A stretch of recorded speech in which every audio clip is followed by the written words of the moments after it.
सबसे पहली चीज़ जो पहले जय और रचना हम दोनों बोल चुके हैं कि कंसिस्टेंसी। आप अगर दिन में, कई बार हमसे सवाल पूछते हैं कि आप कितने घंटे पढ़ाई करते हैं, तो देखिए घंटे मैटर नहीं करते। कोई 17-18 घंटे हमें नहीं पढ़ना है, उतना हम पढ़ भी नहीं सकते। एक दिन पढ़ सकते हैं, दूसरे दिन नहीं पढ़ पाएंगे। 5 से 6 घंटे ही आपको देने हैं या उतने निकालने हैं, पर वो जो वक्त आप अपनी पढ़ाई को देते हो वो कंसिस्टेंटली आपको रोज उतना ही अपने पढ़ाई को देना है। Consistency is the key, that is the first and the most important thing जो आपको ध्यान में रखनी है।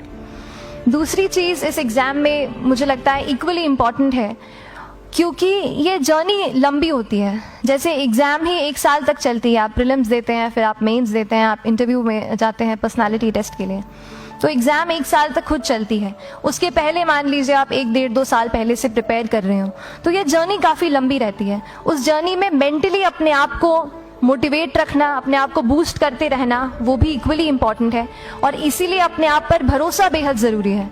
You need to have a faith in yourself कि अगर आपने इसमें कदम रखा है, अगर आपने सोचा है कि आप सिविल सर्विस एग्जाम देना चाहते हैं और देंगे, तो आपको ये ठान के उसमें जाना है कि हाँ मैं ये कर सकता या कर सकती हूँ।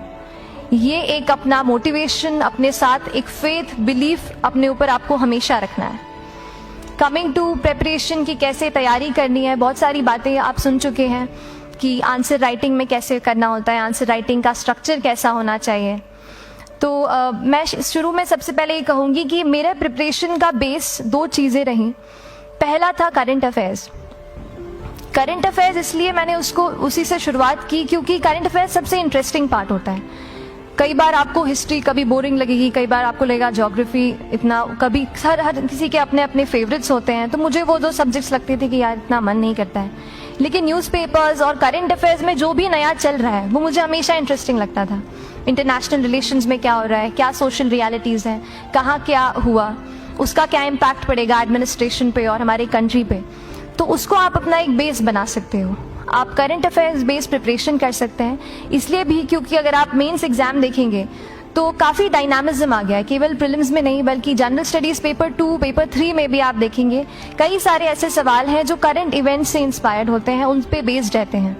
तो जब आप न्यूज़पेपर बेस्ड, करंट बेस्ड पढ़ाई करते हैं तो वो आपका प्रिपरेशन वहाँ से भी कवर हो सकता है। दूसरी जो चीज़ मैंने जिस पे बहुत फोकस किया वो थी आंसर राइटिंग। तो आंसर राइटिंग का, जैसे खान सर बता रहे थे कि आंसर राइटिंग की प्रैक्टिस बहुत की, तो उसके पीछे मेरा ये था कि जब मैं हमेशा प्रीलिम्स का कोई भी पेपर टेस्ट देती थी, हम मॉक टेस्ट देते हैं, तो मॉक टेस्ट देती थी तो हमेशा मेरे मार्क्स करीब 90 to 110, 120, इससे ऊपर मेरे कभी मार्क्स नहीं जाते थे। तो मुझे हमेशा ये डर था कि यार प्रीलिम्स में कहीं मेरा कुछ, क्योंकि कट ऑफ भी इसी कुछ रेंज में जाता है, तो हमेशा लगता था कि यार कुछ गड़बड़ यहाँ ना हो जाए। लेकिन जब मैंने आंसर राइटिंग की और मेंस एग्जाम के बारे में जाना, तब मुझे लगा कि आंसर राइटिंग एक ऐसी चीज़ है, मेंस एक ऐसा फेज है सिविल सर्विस एग्जाम का जहाँ पे आप अच्छे से तैयारी कर सकते हैं। And if you have written the answers, if you know कि you have covered the points well, if you have included उसमें कुछ आपने facts, international reports, government schemes, आपने कुछ ऐसे उसमें सॉल्व भी डाला है, तो जो रिजल्ट आएगा वो सेटिस्फैक्ट्री ही आएगा, अच्छा ही आएगा। तो मेंस एक ऐसा पार्ट है जिस पे आप काफ़ी बैंक ऑन कर सकते हो।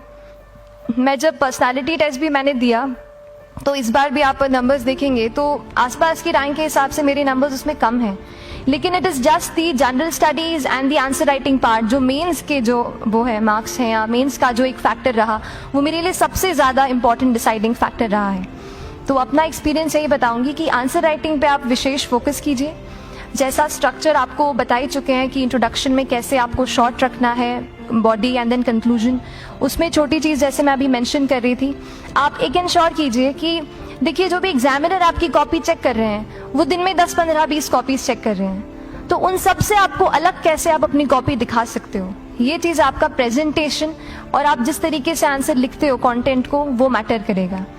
आप इंश्योर कर सकते हैं कि आपके आंसर में कुछ फैक्ट्स, गवर्नमेंट की स्कीम्स, कुछ कमिटीज़ बैठती हैं, जैसे एक प्रिवेसी पे justice BN Shri Krishna committee की रिपोर्ट आई है, तो आप मान लीजिए आपको कोई प्रिवेसी पे सवाल आ गया तो आपने उन कमेटी का नाम कोट कर दिया। ऐसे बहुत सारी कमिटीज़ होती हैं। कुछ इंटरनेशनल रिपोर्ट्स आते हैं, वो आप उनको इनके बारे में लिख सकते हैं। इंडिया का मैप आप बना सकते हैं। मैंने सीख लिया था कि 10-15 सेकेंड्स में कैसे जल्दी से मैप बनाना है और उस पर कैसे पॉइंट कुछ करना है, कुछ लोकेट करना है। तो ये कुछ ऐसी चीज़ें हैं जो आपके आंसर्स को एनरिच करेंगी और प्रेजेंटेबल बनाएंगी। तो इस तरीके से आंसर्स पे जैसे हम क्लास करते हैं, लेकिन उसके साथ साथ आपको ये कोशिश करनी है कि 1 से 2 आंसर पर डे आपको ज़रूर लिखने ही लिखने हैं।